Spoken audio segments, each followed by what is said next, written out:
ന്യൂസിലേക്ക് സ്വാഗതം. ഇന്നത്തെ വാർത്താ അപ്ഡേറ്റ് അയനയാണ്. ചെട്ടിനാട് മേഖലയിലെ സാമൂഹിക സാമ്പത്തിക സ്ഥിതി സംരക്ഷിക്കുകയും വിശകലനം ചെയ്യുകയും ചെയ്യുന്നു. വിജയവാഡയിലെ ട്രാഫിക് പോലീസ് സുരക്ഷാ മാനദണ്ഡങ്ങൾ പാലിക്കുന്ന വാഹനയാത്രക്കാരെ മട്ടന്നൂരും കണ്ണൂർ കണ്ടോൺമെന്റും നിശബ്ദമാണ്. സംസ്ഥാനം തദ്ദേശ തിരഞ്ഞെടുപ്പിന് ഒരുങ്ങുന്നു.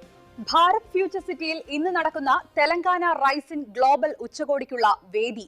ഇടുക്കി പ്രചാരണത്തിൽ തമിഴും മലയാളവും കോട്ടിക്കലാശത്തിനായി സംയോജിപ്പിക്കുന്നു. സമ്മർദ്ദ ഘടകങ്ങൾ തിരിച്ചറിയുന്നതും അവയിൽ നേരത്തെ പ്രവർത്തിക്കുന്നതും അമിതമായി ഭക്ഷണം കഴിക്കുന്നത് തടയാൻ സഹായിക്കുമെന്ന് വിദഗ്ധർ പറയുന്നു.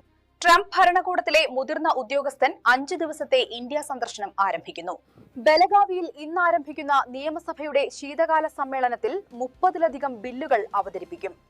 സേലം ജില്ലാ സായുധ സേന ഫ്ളാഗ് ഡേ ഫണ്ടിനായുള്ള ലക്ഷ്യം കവിഞ്ഞു.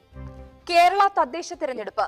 കൊല്ലത്ത് 22.54 ലക്ഷം വോട്ടർമാർ വോട്ട് രേഖപ്പെടുത്താൻ. ചിക്കബള്ളാപൂർ പോലീസ് 9 വർഷത്തിന് ശേഷം ഹെൽമറ്റ് നിയമം വീണ്ടും നടപ്പാക്കും. കൂടുതൽ വാർത്താ അപ്ഡേറ്റുകൾക്കായി വിപ്ര ന്യൂസ് സബ്സ്ക്രൈബ് ചെയ്യുക.